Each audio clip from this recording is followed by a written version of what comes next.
ఉంటుంది, అంతర్వాహిని అయి ఉంటుంది.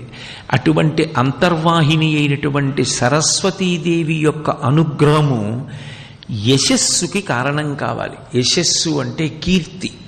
కీర్తి ఎవడు పొందాడో వాడు పరదేవతానుగ్రహాన్ని పొందాడు అని గుర్తు. అందుకే మీరు సరస్వతి అష్టోత్తరం చదవండి, లక్ష్మీ అష్టోత్తరం చదవండి, పార్వతీదేవి అష్టోత్తరం చదవండి, అమ్మవారి నామాలన్నింటిలో మీకు ఒక నామం తప్పకుండా కనపడుతుంది, యశస్విని అని. యశస్విని అంటే కీర్తినిచ్చున్నది.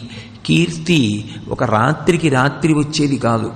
జీవితం అసిధారావ్రతంగా కత్తి అంచు మీద నడిచినట్టు ధర్మానుష్ఠానం చేసి ఎప్పుడెప్పుడు ఎవరికి ఏ ఉపకారం చెయ్యాలో తెలుసుకుని ఆ ఉపకారం చెయ్యడం అలవాటైన వాడెవరున్నాడో, ఎవడు వినయంతో ప్రవర్తిస్తూ ఉంటాడో అటువంటి వాణ్ణి కీర్తి ఆశ్రయించి ఉంటుంది.